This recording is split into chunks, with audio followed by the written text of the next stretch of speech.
అగ్రహారీకులు తరము 4 పాదాల మీద నడిపి గేదెలు మేపుకునేవాడికి 1 బీడు, ఎడ్లు మేపుకునేవాడికి 1 బీడు అని లంసంగా రికార్డుతో సహా ఇండియన్ గవర్నమెంట్కి హ్యాండ్ ఓవర్ చేశారు. ఆ తర్వాత నాకంటే ముందు సుబ్బారావు గారు ప్రెసిడెంట్ ఉంటే ఆయన కలెక్టర్ గారి పర్మిషన్తో జామాయిలు వేసి ఆ భూమి మీద 63 ఎకరాలు. ఆ తర్వాత నేను ప్రెసిడెంట్ అయ్యే టయానికి ఆ జామాయిలు కాపలాగా దానికి కూడా డబ్బులు లేవు పంచాయతీ. ఈ జామాయిలు ఎదిగిన ఈ జామాయిలు అంతా చుట్టుపక్కల గ్రామాల వాళ్ళు మా ఊరోళ్ళు ఎవరు ఇష్టం వచ్చినట్టు వాళ్ళు నరుక్కొచ్చుకున్నారు. ఆ టైం వచ్చాక కొట్టి మళ్ళీ వీడిగా మారితే నేను గ్రామ పంచాయతీలో ఆక్షన్ పెట్టి గేదెలు మేపుకోవడానికి గొర్రెలు మేపుకోవడానికి పాట పెట్టింది. సంవత్సరానికి 5 ఏళ్ళు నా పీరియడ్లో పాట పెట్టిన. ఆ తర్వాత అది మామూలు ఖాళీగానే ఉంటుంది తప్ప అది ఎవరు సొంతం కాదు. గ్రామ రాశి మీద భూమి అని చెప్తారు. కొన్ని రోజులు వాణిలో రాసిన మాట అన్నారు. కానీ మా కల్లూరులో స్పెషల్ ఏంటంటే మీ వెంసూరు మండలంలో ఎక్కడా లేనంత భూ పంపిణీ మా ఊర్లోనే జరిగింది.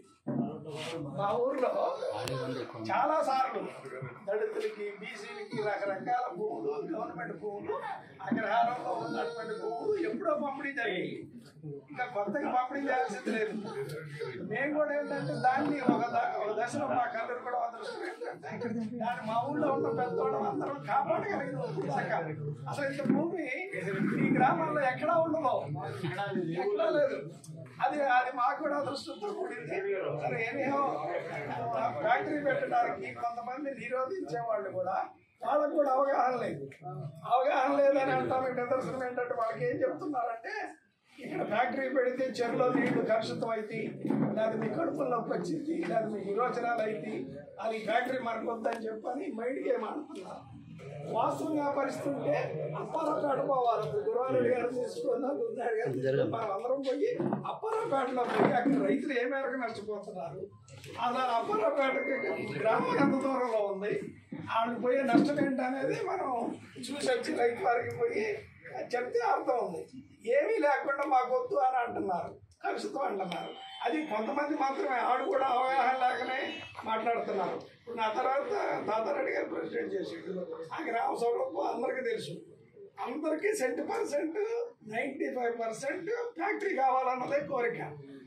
దాంట్లో ఏంటంటే మా ఊరు కూడా పేద గ్రామం, జమీందారులు ఉన్న ఊరు కాదు, 20 ఎకరాలు భూములు ఉన్నోడు కూడా ఎవరు లేరు.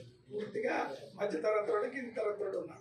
అక్కడ ఫ్యాక్టరీ కడితే అక్కడ ఏదో పని దొరికింది, చదువుకున్నోడికి దొరికింది, చదువు రానోడికి దొరికింది, ఉపాధి దొరికింది అనేది అందరిలో ఉంది. కానీ మైండ్ గేమ్ ఆడి మీకు ఈ ఫ్యాక్టరీ కడితే మనం చచ్చిపోతాం అన్నట్టుగా చెప్పిపోతున్నారు. అయితే ఇప్పుడు మా బాధ ఏంటంటే కల్లూరుగూడెం ప్రజలు ఎదురు తిరిగారని ప్రశ్న వద్దని అంటున్నారు. అంటే ఎంతమంది వద్దంటున్నారు? ఒక 5, 6 మాత్రమే అది మైండ్ గేమ్ ఆడుకుంటున్నారు.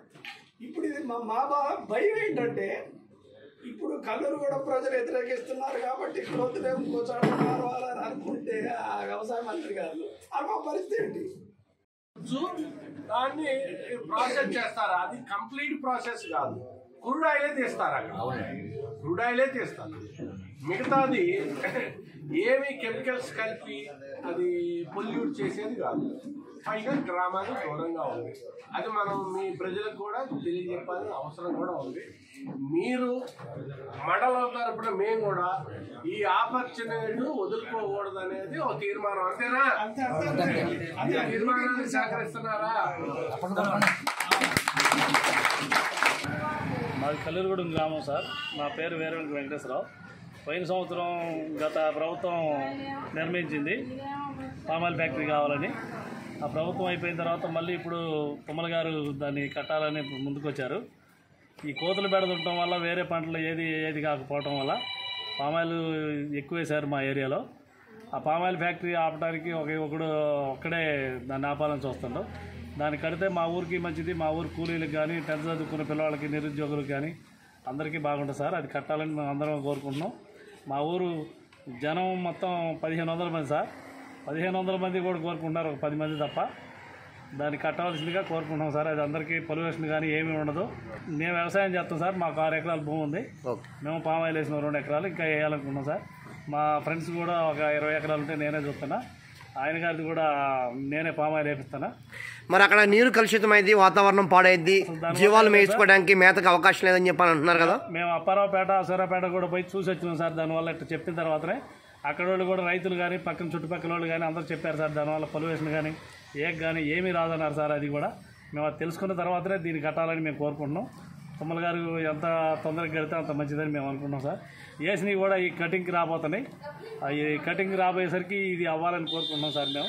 అయితే మరి ఇప్పుడు మీ ఊర్లో మూగజీవాలకి అదే మేతకి జీవనాధారంగా ఉంది. అలాంటి ప్రదేశంలో ఫ్యాక్టరీ కడితే మూగజీవాలకు అన్యాయం జరుగుతుందని ఇతరులు వాదిస్తున్నారు కదా, దానిపైన మీరు ఏమంటారు? ఇంకా 2 చెర్లు ఉన్నాయి సార్ మేపుకోవడానికి. 2 చెర్ల కింద భూములు ఉన్నాయి.